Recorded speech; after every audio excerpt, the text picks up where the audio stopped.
Hello students students आज का जो हमारा टॉपिक है वो टॉपिक हमारा है रेफरेंस कॉन्टेक्स्ट एंड एक्सप्लेनेशन।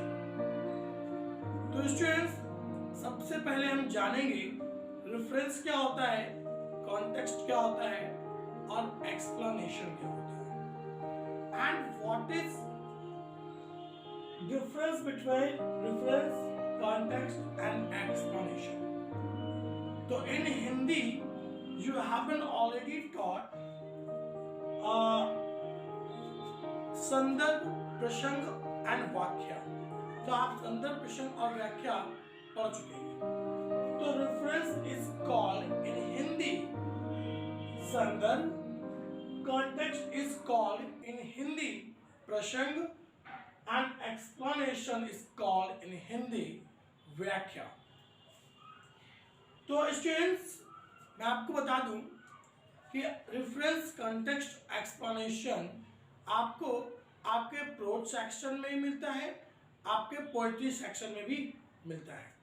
तो हमें ये चीज़ याद रखनी है कि प्रोज सेक्शन में रेफरेंस लिखने का तरीका अलग होता है, पोएट्री सेक्शन में रेफरेंस लिखने का तरीका अलग होता है और कॉन्टेक्स्ट जो होता है तो कॉन्टेक्स्ट और एक्सप्लेनेशन प्रोज में ढूंढना पड़ता है, पोएट्री में भी ढूंढना पड़ता है, मगर पोएट्री में ढूंढने का तरीका अलग है और प्रोज में ढूंढने का तरीका अलग है, दोनों में अंतर है। अब स्टूडेंट्स एक बात और बता दें, कई लोग कॉन्टेक्स्ट को कुछ इस तरह से बता देते हैं कि प्रोज की कोई एक या दो लाइन उठा लो या पोइट्री की कोई एक लाइन या दो लाइन उठा लो और उसको कॉन्टेक्स्ट में लिख दो, बस हो गया कॉन्टेक्स्ट।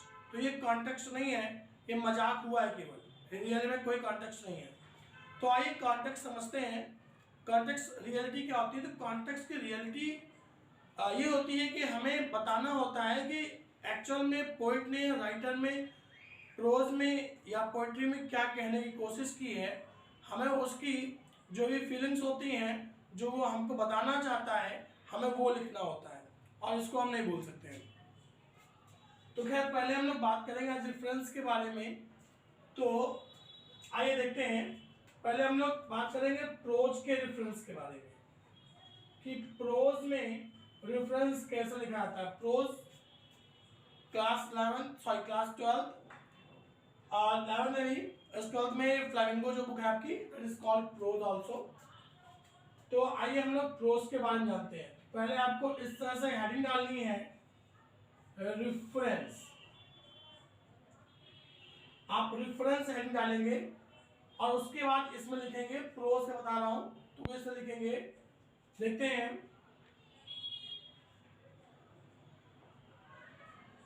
दिस, चूंकि हमारा पैसेज होता है, लिखेंगे this beautiful and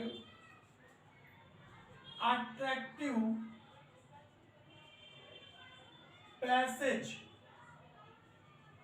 this beautiful and attractive passage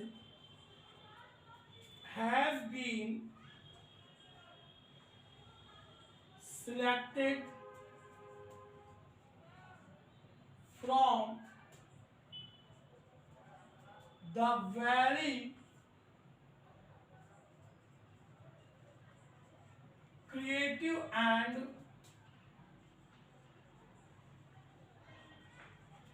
wonderful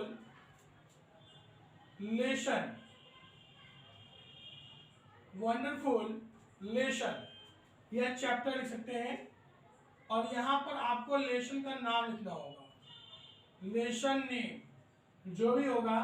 जैसे आपका फर्स्ट चैप्टर जो आपका है प्रोज में, तो उसका आप नाम लिखिए यहां पर। उसके बाद लिखेंगे यहां पर comma, written with the magic pen, written with the magic pen of, written with the magic pen of very well known and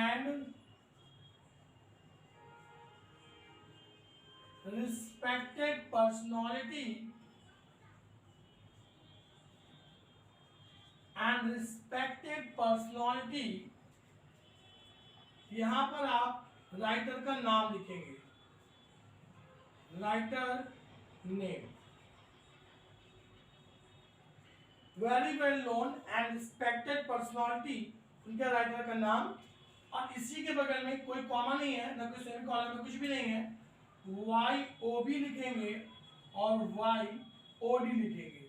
अब स्टूडेंट्स ये YOB और YOD क्या है, तो ये है आपका ईयर ऑफ बर्थ और ये ईयर ऑफ डेथ, ये आपको लिखना है। तो हम समझ लें यहाँ पर कि this beautiful and attractive passage has been selected from the very creative and wonderful lesson, lesson का नाम उसका, written with the magic pen of very well known, बहुत जाने माने एंड रिस्पेक्टेड और सम्मानित व्यक्तित्व वाले, पर्सनालिटी व्यक्तित्व वाले राइटर नेम, राइटर का जो भी नाम होगा लिखेंगे, और उनकी YOB वाली कब उनका जन्म हुआ था, किस ईयर में और किस ईयर में उनकी डेथ हुई थी, ये लिखना है। तो स्टूडेंट्स थोड़ा सा ये लिखना है, जैसे यहाँ मैंने अट्रैक्टिव लिखा हुआ है और एक क्रिएटिव लिखा हुआ है। ये ब्यूटीफुल और वंडरफुल तो कोई दिक्कत नहीं है, सही है, क्योंकि ब्यूटीफुल और वंडरफुल दो ऐसे एडजेक्टिव्स हैं जो हम पे डिपेंड करते हैं कि हमको ब्यूटीफुल लगे कि नहीं लगे, हमको वंडरफुल लगा कि नहीं लगा, ये होता है। और अट्रैक्टिव भी आप काम ला सकते हैं, अट्रैक्टिव में कोई दिक्कत नहीं है, मगर क्रिएटिव में थोड़ा याद रखिएगा कि ध्यान देना पड़ता है कि चैप्टर एक्चुअल में क्रिएटिव है भी, उसमें कुछ क्रिएटिविटी है, कुछ कायदे की बात कही गई है।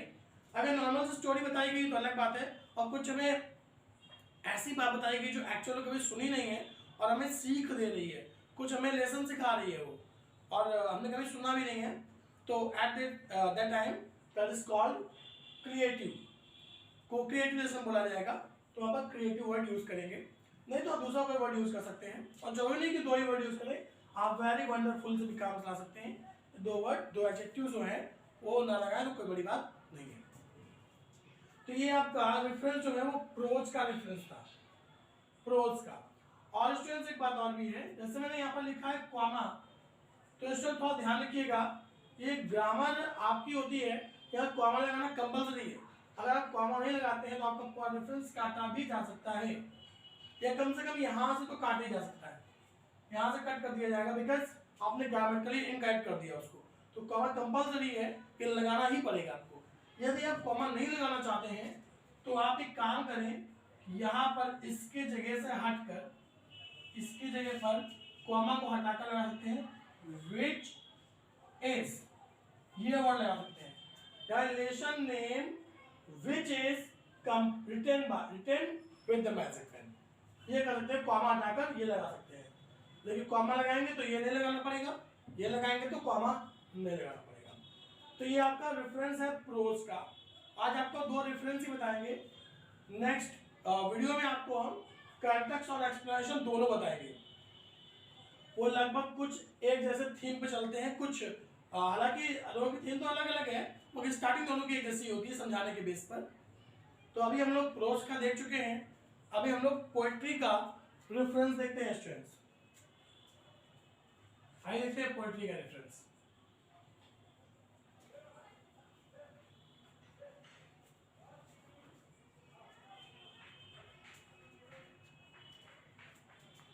तो आइए स्टूडेंट्स हम लोग आज पोएट्री का रेफरेंस देखते हैं, ये क्या होता है, दोनों में अंतर क्या है, दोनों में बताने का तरीका अलग अलग है, कैसे हम अपनी बात को रख रहे हैं कि किस पोएट ने लिखा है और किस पोएम से लिया गया है। तो बस रेफरेंस में जरूरत नहीं होता है, हम एक्चुअली बताते हैं कि जो हमारा पैसेज है वो पैसेज कहाँ से लिया गया है। अब इन्हें प्रोज में जो बताया आपको, तो उसमें आपको एक पैसेज मिलेगा, उसमें आपको रेफरेंस, कॉन्टेक्स्ट और एक्सप्लेनेशन करना होता है।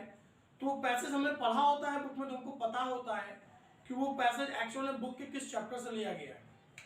तो अगर हमने बुक को सही से रीड नहीं किया है, सिर्फ उसकी हिंदी जान ली है, उसको लाइन टू लाइन नहीं पढ़ा आप लोगों ने, तो मुश्किल होता है हम लोग को जानना कि वो किस चैप्टर से लिया गया है, उसका एक्चुअल बेसिक, उतने पैराग्राफ का बेसिक मीन क्या है, वो नहीं मालूम पड़ पाता हम लोगों को।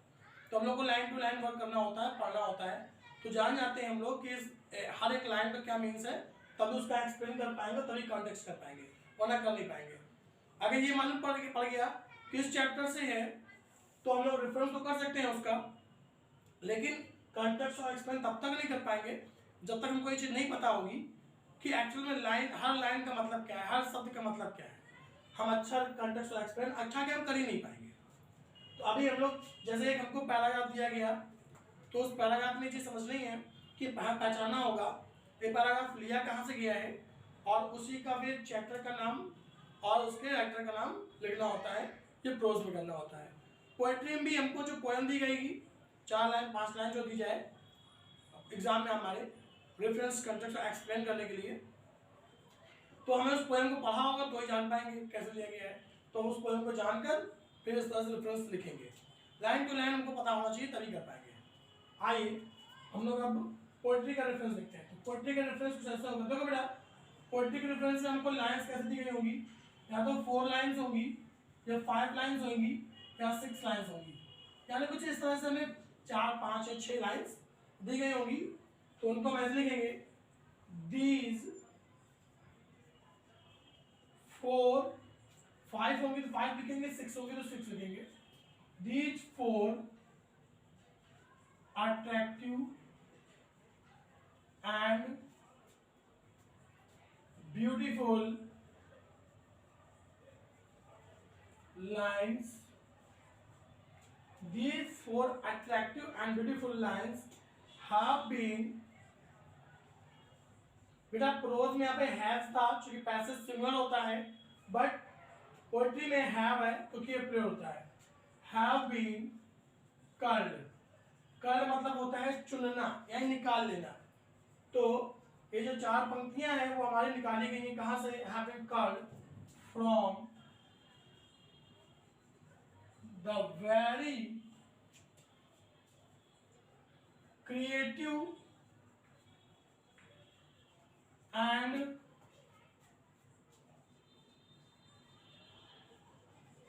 Wonderful poem.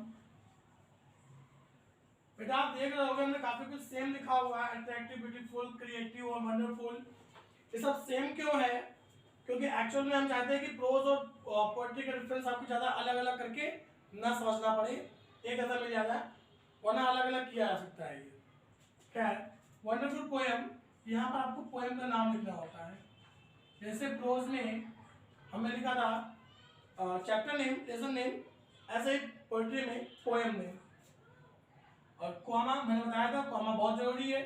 Comma composed bye, उसमें होता था रिटन विद, इसमें composed bye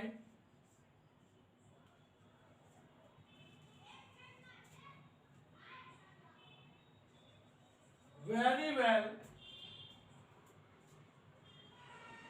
known and respected personality। सब लगभग एक जैसा ही है, very well known and respected personality. उसके बाद हमें यहाँ पर पोइट नेम लिख देना है, और यहाँ पर उनकी YOB और YOD, ये आपको पता होना चाहिए। YOB YOD क्या है, ईयर ऑफ बर्थ और ईयर ऑफ डेथ। तो इस तरह से आपका प्रोज का रेफरेंस और पोएट्री का रेफरेंस कंप्लीट हो गया। यह देखिएगा, दीज 4, ये 4 अट्रैक्टिव, आकर्षक और सुंदर पंक्तियां हैव बीन कॉल्ड, ली गई हैं या चुनी गई हैं, फ्रॉम से वेरी क्रिएटिव, बहुत ही अलग और वंडरफुल, आश्चर्यजनक पोएम से। पोएम का नाम क्या है, जो भी हो, उस पोएम से ली गई हैं, जो कंपोज्ड बाय, रचित की गई हैं, वेरी वेल नोन, बहुत जाने माने और सम्मानित व्यक्तित्व वाले। यहाँ पर पोएट का नाम, जिनका मतलब हुआ उनका जन्म इधर हुआ था और उनकी मृत्यु इस समय हुई थी। तो स्टूडेंट्स, ये हमारा रेफरेंस था प्रोज और पोएट्री का, जो इस तरह से होता है। तो ये पोएट्री का रेफरेंस है हमारा, और इसके पहले हमारा प्रोज का रेफरेंस था। तो हम लोग जान गए हैं। तो कुल मिला के हम लोगों ने ये जाना आज कि प्रोज और पोएट्री के रेफरेंस का मतलब हुआ कि हम रेफरेंस में, एक्चुअल में रेफरेंस का मतलब हुआ कि हम बताते हैं कि वो जो पैराग्राफ है, वो जो लाइन्स हैं, वो कहाँ से ली गई, किस चैप्टर से ली गई हैं, और उसके राइटर कौन है या उसके पोइट कौन है, और पोइट क्या है, उनके जन्म कब हुआ था, उनकी मृत्यु कब हुई थी, ये हम लोग को जानना होता है। तो स्टूडेंट्स नेक्स्ट वीडियो में हम लोग कॉन्टेक्स्ट और एक्सप्लेनेशन जानेंगे कि कॉन्टेक्स्ट और एक्सप्लेनेशन कैसे कहता है। यदि किसी को समस्या हो तो आप डाउट सेक्शन और कमेंट सेक्शन में जाकर अपनी बात कर सकते हैं, मैं वहाँ पर क्लियर कर दूँगा। ओके।